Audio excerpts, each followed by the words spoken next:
Hey guys, welcome back to the channel and welcome back to another video. So today we are working on my car down at Dad's workshop. Since the last video that got uploaded, I have found some parts for my car. I have gone through and started buying all the parts that I need. So all the parts are on their way in transit for shipping. Some of it will take a while to get here. I have actually received my transmission mount, my aftermarket transmission mount in the mail, turned up yesterday. So I will be putting that on my car today. Stay tuned for later in this video. I will be explaining what parts I have brought for my car. I'll show you all the parts I brought online and why I brought them and all that sort of stuff. But yeah, first of all, I'm going to back up some cars in Dad's workshop so I can put my car in there. I'm going to put it up on the hoist and start replacing this transmission mount. Get that sorted, then I'll head on home and then I'll carry on with this video where I show you guys what parts I've brought.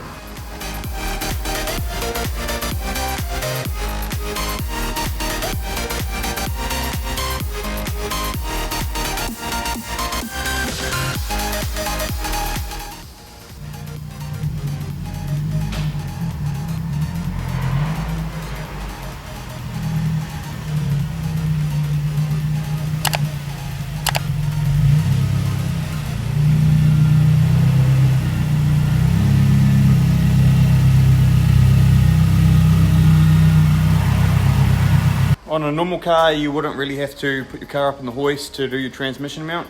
Because my car is so low, I won't fit a jack underneath my car, so I have to put it up on the hoist so I can put the jack under the car just to take the weight off the transmission, and then I can undo the bolts and replace it with the new one. The car sits quite low to the ground, and there's no way that you would get a jack under there, so yeah, put it up on the hoist. But to put it up on the hoist, because the car is so low as well, that these hoist arms here won't actually fit underneath the car. So I'm going to have to set the car up in the right position. I can drive the car onto some blocks so I can get the hoist arms under, and then I can lift the car up. So now I have a block in front of each wheel. It's got like a little bit of like a sloped edge, 45-degree angle on it. That way there just makes it easier to drive up onto.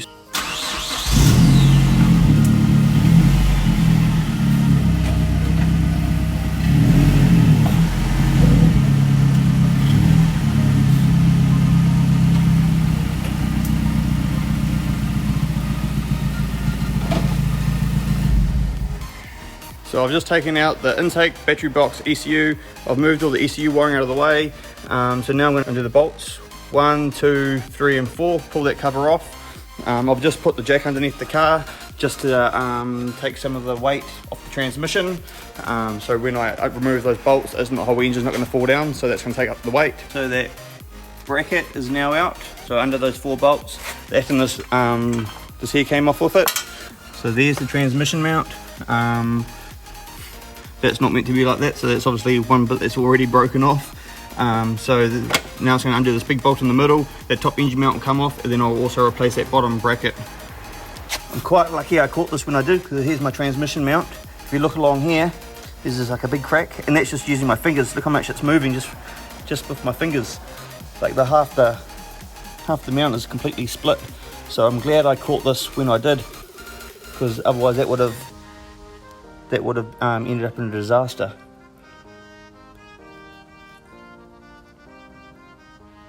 Yeah, there's only a tiny little bit along here that's actually holding it on. The rest of the mounts is absolutely destroyed. Can't get over that was like that.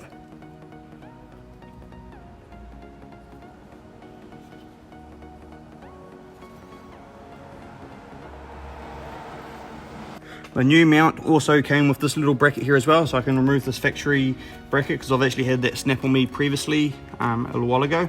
So I'm just going to remove this gear selector cable so I can access that bolt down there, pull that off, and then undo those 3 bolts there, and then that will come off as well. So that bracket's now gone. That bracket used to sit there, so that's it down here on the ground. So yeah, I've got an aftermarket one of those and one of these combined. Just to make it a lot stronger, because yeah, that's obviously very, very weak. So here we have my new transmission mount. It's a JBR transmission mount. So it's got 2 things in it. So it's got this part here, which replaces that bottom part. So yeah, it's got this part here, which replaces this part here, so it's quite a lot different. This is actually quite solid, this is just light as. So that's going to replace that. And I've also got my transmission mount, which obviously replaces the stock one that's all broken and all flogged out. So those two hook on together and replaces both of these two. So it's got these two plate things. So yeah, that obviously goes on first, and then the mount goes on that, and then that goes on top, and then I've got a nut that goes on top of that to lock it all in. So then that becomes one solid looking mount. Gets rid of all this factory stuff. So yeah, we'll go and start chucking it in. So the new bottom aftermarket mount's already in, it's all bolted up. That's going to be a lot way better than the factory one. So now it's going to put the transmission mount in, bolt that up, and then that will be good to go. So I've got my mount all installed now. I put some thread locker on that top bolt. That's the only thing that's holding that bottom mount onto the top mount. And I torqued up that top bolt to 65 foot-pounds. That's just what it said to do on the instructions for the JBR transmission mount for this MazdaSpeed 3. Yeah, just to torque it to 65, which I did. So I'll put it back together. So that mount's in, so I was going to put this top cover back on. Yeah, put that top cover back on, bolt it up, and then put all the stuff back in. This mount is going to make such a big difference compared to that factory one. This is going to make it handle so much better and hopefully stop some of the torque steer and traction issues, because it's a lot stiffer. And then yeah, more parts I've ordered will help as well. So yeah, stay tuned for the rest of the parts that I've ordered later on in this video. So yeah, once I put everything back together, I'll lift the car up while it's still on the hoist, and I'll just have a look underneath it to see if there's anything else that needs replacing while I'm here. Like make sure all my stuff underneath it's all good, so I'll do that. But yeah, I'll put it back in, and then probably in a couple of weeks time or something, I might just pull the battery box and that back out and just quickly just check the torques on these bolts to make sure they haven't come loose or anything. Just to, yeah, don't want it falling out or anything while I'm driving, so I'll just, yeah, quickly torque it up and yeah, just double check it in a couple of weeks. If you want to stay up to date with the upcoming videos that I have planned for my car here, just hit the subscribe button down below, and that way there you'll be able to stay up to date with the latest videos when they come out. So if you look up in there, you can see the new transmission mount all installed. But yeah, I've just got it up here on the hoist, just having a quick look around just to see if I can see anything obvious of anything that's broken or anything. Yeah, I can't see anything, to be honest. I had a quick look myself, but yeah, I can't see anything that looks like it's failing and needs replacing. But I'll obviously get Dad to have a second opinion when he's available. Dad's a mechanic, so yeah, I'll get him to have a look at it and just make sure that it looks all okay under there and make sure there's nothing I need to replace. So yeah, the car's still up on the hoist. I'm just going to lower it down, take it off the hoist, put the blocks under the wheels again to, so I can get it off the hoist. And then I'll just pick up the tools, clean the tools that I've used, and then yeah, call it a day here at the workshop. Yeah, pack up and bring the cars in, close the doors, lock it up, and then I will head on home and I will start going over the modifications that I've brought, all the new mods. So yeah, stay tuned.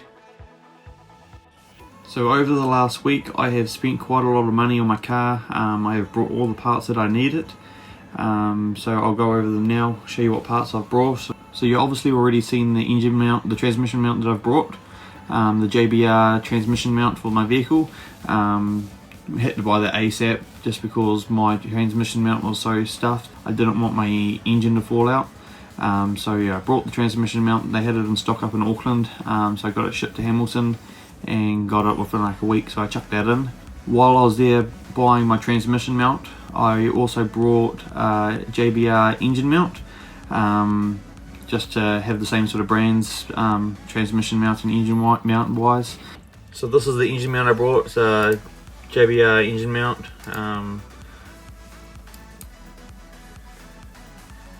So it's like a factory OEM fit, just bolted in, and it's like a solid mount. Makes it a lot more stiffer and a lot better than what I've currently got. So yeah, I brought that. My engine mount, they didn't have any stock up in Auckland, so that's actually coming from America, and it's getting sent directly to the supplier in Auckland, and then it's going to get sent to me. So that's probably going to be 3 to 4 weeks before I get that part, which is fine. I'm happy to wait that long. I also brought a Cork Sport EGR delete kit for my car. So this is just going to block off the current EGR system. I brought this at the same time as my engine mount, so it'll be coming in the same parcel. So this EGR delete, you just blocks off your factory EGR. The reason I got this EGR delete is because I don't want all the carbon and all the stuff to end back up into my intake manifold and block up all my valves. So I thought I'd buy this, and that will help stop all the carbon build up and stop the exhaust gases recirculating back into the engine. Just make my engine a lot cleaner and healthier and that. So I was looking at buying a catch can as well. I was going to just buy one catch can, but then I came across this, and this is like a dual catch can setup. So I brought this. This is also coming from America. I'm not sure what the estimated shipping was on this one, but yeah, it's on its way from America. I ordered it within the last week. The reason why I ended up getting a dual catch can is because if I only did one, I'll still be getting like some sort of like blow-by back into the intake manifold and dirtying up my valves, putting like carbon and that on my valves. So if I only got one catch can, I could either put it between the PCV and the intake manifold, or between the valve cover and my intake. But I could only do one if I bought a single catch can, so that's why I brought a dual catch can setup, so I can eliminate all the blow-by, so it's not just coming out of the valve cover and all the PVC. I was actually collecting both. So yeah, I'll have one catch can coming from the valve cover, then into a catch can, and then from the catch can back into the intake. And then I also have the other one from the PCV into the catch can, and then back into the intake manifold. So my intake and my intake manifold is not getting covered up by blow-by by all the extra oil that gets pushed out, which will help keep my engine running at top performance and stop all the carbon building up on my valves after I clean it up again. So that's why I ended up buying this dual catch can. These catch cans that I brought also have a quick drain bung, so you just turn the lever and it drains out all the oil that's in the catch cans. So you basically can drain your catch cans while they're still in place. You don't have to unmount them, empty them, and then remount them. You can just turn the lever, drain it out, then turn it back up and close it off. So that was another reason why I ended up with this Damon Motorsport ones that I bought online. These Damon Motorsport ones are made for the MazdaSpeeds. They come with all like the right length and all the stuff required to fit into a MazdaSpeed, and there's different locations on where you can mount them. But yeah, that's why I ended up going with Damon Motorsport. So this is just what I was explaining earlier. So it's just going to come from the valve cover into the catch can, and then back into the intake, and then also from your PCV back around into your catch can, and then back into your intake manifold. So that's the route that I'm going to set up. There were different options. They can have this one or this one, but for me the best way and best way to do it is to have it like this, just to eliminate all that blow-by and have it collecting both from the valve cover as well as the PCV. I also brought this Damon Motorsport Mazda PCV plate. So this gets rid of the stock PCV plate, and this is like a aluminium machined one.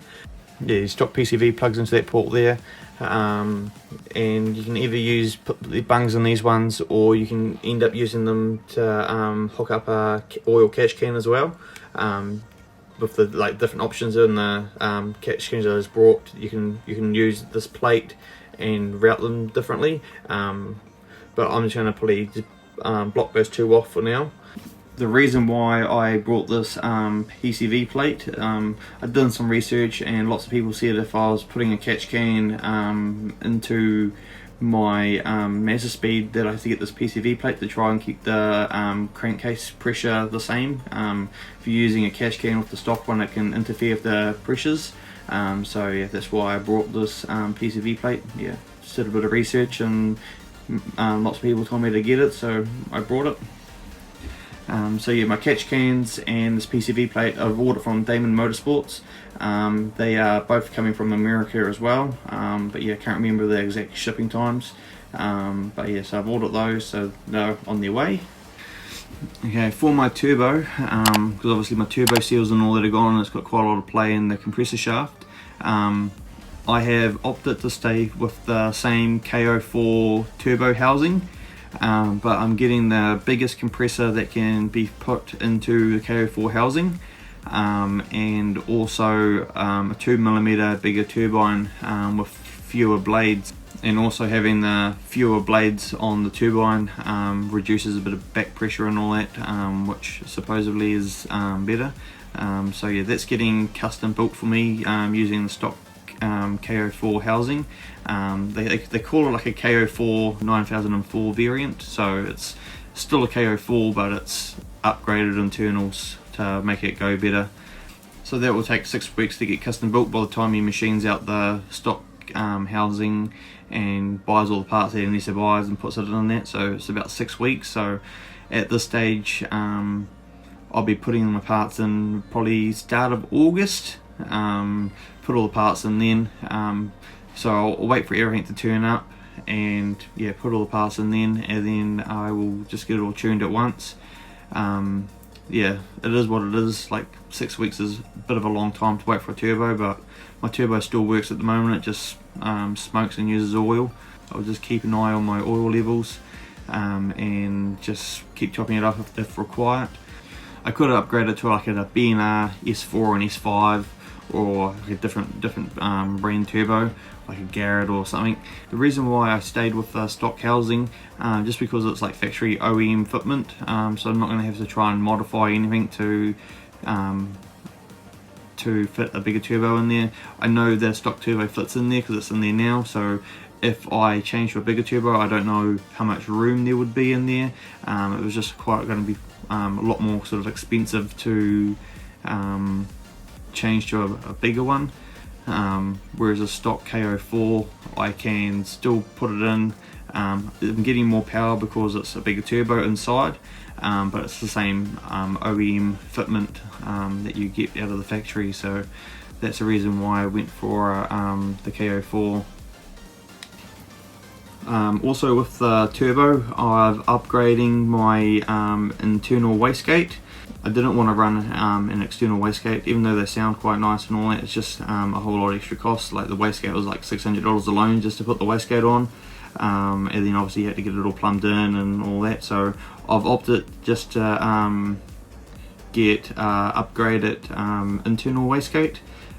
Worked out a lot cheaper, and obviously you don't have to worry about plumbing it back in and all that because it's already in there. So I've got a Turbo Smart internal wastegate. I don't know any of the other details about it, just because the guy that's doing a custom build on my turbo, he is supplying the wastegate for me, so I'm not sure what he's putting in. I spoke to my tuner and he said for me to get it like finally tuned, I have to upgrade my wastegate, otherwise it will be like sort of boost spiking and make it a lot harder to tune. So yeah, I've upgraded the internal wastegate into the stock KO4 housing with the upgraded internals. And because I brought a bigger turbo and all that, I decided I will buy a high flowing exhaust manifold, just to help relieve all the exhaust gases and all that. So I ended up buying excess power exhaust manifold. So yeah, I brought this excess power manifold. It's a high flow design because the original ones sort of restrict power and causes excess back pressure. So this will give me more power gains and a faster turbo spool. So I thought that because I was getting a bigger turbo, that I should upgrade my manifold. Having all the extra power, obviously it's going to create more gases in that, and it can cause your head gaskets in that to go if there's too much power, but it's restricting it to get it out the exhaust. So that's why I thought I would upgrade this exhaust manifold.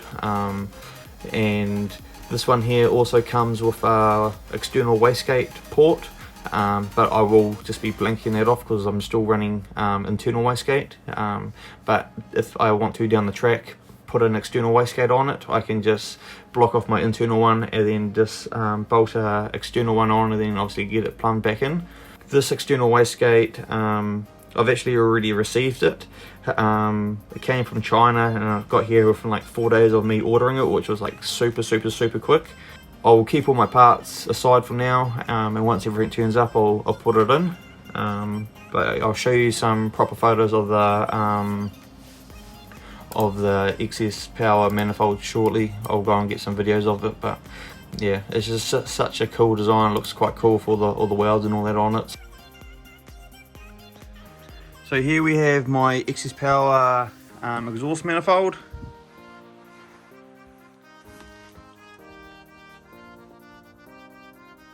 Looking really good with all the welds and everything. So this port here is for the external wastegate, but I'm actually not going to be running that. I've got this here, which is a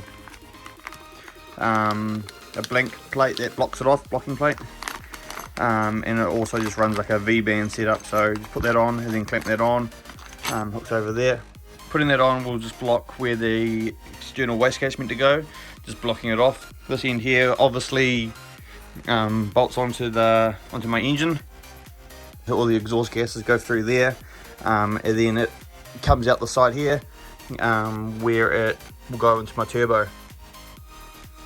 So yeah, we'll go into the turbo. So as you can see in there, all 4 pipes come into one, and then it's obviously got the side bit down the side there for the external wastegate. So there we have my exhaust manifold.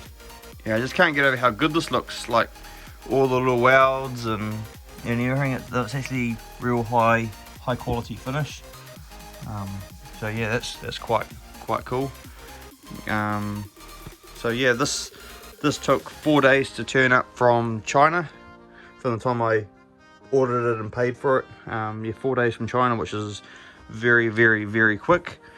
I also brought another set of NGK's Iridium spark plugs. They are like a 1 step colder, like a high performance spark plug. These spark plugs are pretty much what I'm running now, but because my turbo's gone, these spark plugs would have seen better days that are in the car currently. So I thought while I'm there, try and get the most out of the car and all that, put some fresh spark plugs in there. They're cheap enough, so I've put those in there, and I don't have to worry about any spark issues or anything down the track. Also getting them pre-gapped. So the reason why you want to have the correct gap is because having more mods, obviously you need more power and all that, more spark. So you've got to adjust your gap so you have the correct ignition of the air-fuel mixture. Gives you the best performance and stops like the misfiring and loss of power and all that sort of stuff. So gapping your plugs is quite important, and depends on how far modification wise you are, like stage 1, 2 or 3. You gap them differently. I'm pretty much stage 3, stage 4. So my plug should be gapped at 0.61 millimeters rather than a stock gap of 0.7. So this will help just with yeah, all the spark and everything that's required. So I also spoke to my tuner up in Auckland, and I asked him about a boost control solenoid, if I needed it to upgrade it or not, and he said yes, I do. So I ended up buying this Cobb 3-port boost control solenoid. It basically helps with fine tuning that, so you don't get boost spikes and anything. So this just plugs in the same fitment where the stock one is. It also has a stock OEM plug, so I'll just be able to plug that back in and don't have to worry about changing or modifying the wiring. Tuner just said to get a 3-port boost control solenoid, so this is what I got. It's also coming from America, so there'll be probably 3 to 4 weeks before I receive this as well. So this will provide accurate tuning, constant performance and stable boost control. So it's just going to make everything a whole lot easier and all that. So I ended up just buying this Cobb one. I didn't really look for any other ones, I just saw this one come along, so I ended up just buying it. So that's pretty much all my aftermarket parts that I have brought. I've also brought a brand new PCV from my local Mazda dealership, Fairview Motors. They had that in stock that was cheap enough, so I've got that. I've also brought a new coolant reservoir. I told you in my last video that my coolant reservoir had a bit of a hole in it, so I've brought that as well. And I've brought the new hose that comes from the blow-off valve back recirculating to the intake. So I've brought both of those from Fairview Motors, my local Mazda dealership. But those two parts there, they didn't have in stock, so those parts are actually coming from Japan. They also told me it's probably about 3 to 4 weeks for shipping. I could have opted to go second hand, but they weren't that expensive and I wasn't in any rush to get them, and I'd rather have new ones than second hand ones, because second hand ones, you don't know how long they're going to last. They could last 1 day, 2 days, a week, a year, like you just don't know. So having that peace of mind buying the new ones, you know they're going to last quite a long time. So yeah, I've brought that. So that's pretty much everything that I've brought to date so far. Like I've brought so much things in the last week. So yeah, I've brought my turbo with the upgraded internals and upgraded internal wastegate. Brought my engine mount, my transmission mount, brought the EGR delete kit. I've brought the PCV, my dual catch can setup, the PCV plate, my coolant reservoir, the hose from the blow-off valve to the intake manifold, spark plugs, and 3-port boost control solenoid. I think that's all I need at this stage. Like obviously I'm still looking out and talking to my tuner and asking if there's anything else that I need. If there is, I will just buy it and just get it sorted. But yeah, at this stage that's all I'm aware of that I need. So yeah, parts are going to be ranging from like a couple weeks to like 6 weeks to get here. So yeah, I'll wait till everything turns up, I'll have all the parts in bulk, and then I'll just take a week off work and head down to my dad's workshop, and I will just put all the parts on. Like obviously it's going to be quite a big job, because I've got to pull out my intake, pull out the ECU, the battery, pull off my downpipe, so I can remove my turbo, and then also remove my exhaust manifold. Got to remove my front mount intercooler and all the piping so I can clean out all the oil that's in there. Obviously pull off the front bumper to get the front mount off, pull out the intake manifold, the throttle body, clean out all that, clean out all the carbon, clean out all the oil and all that's in there, clean my intake valves, obviously do a fresh service after I've cleaned everything. Yeah, do a fresh service, put some fresh oil and oil filter on it. I will also do a coolant flush, because I'm pulling out that coolant reservoir, so I'll flush out the whole system, put all new fresh fluids in there as well. Obviously the engine mount I've got to do, so it's pretty much I've got to pull the whole outside of the motor apart to replace all the parts that I've brought, and then obviously clean up all the intake valves and get rid of all the carbon build up and all that, just to have the car running in top performance. When I put all the parts on, my car's probably going to run properly, because it's got to have a bigger turbo, a different exhaust manifold, an EGR delete. So the car's not going to be tuned for those 3 things when I put everything on. So I don't know if the car's going to run or what. It might cause issues if I try and start it, run lean, run rich. I really don't know. So what I might do is, once I put those mods on, I might just quickly whip my ECU out, drive another car up to Auckland and get my tuner to just quickly just put like a base tune on it for all my mods that I've got on it. That way there I can just run the car up and make sure there's no leaks and all that stuff, and just test it, make sure it's all good, because the last thing I want to do is, like, if I put my car on a trailer, get it up to Auckland to get tuned, and then I realise there's something that hasn't been fitted correctly or something, well then it's going to sort of eat up my tuning time, and it's just going to be a big hassle. So I'd rather try and eliminate all the little niggly issues here in Hamilton first, and then drive the car up to Auckland and then get my proper tune put on it. So that's pretty much going to wrap up today's video. So obviously I installed my engine mount and explained all my mods that I've just brought. So yeah, hit that subscribe button, and stay tuned for the upcoming video later on, when I start putting all these parts on. It'll probably be a multiple video because there's so many parts to put on. So yeah, thanks for watching. Hope you liked it. Yeah, please hit the subscribe button down below, and yeah, we'll see you in the next one.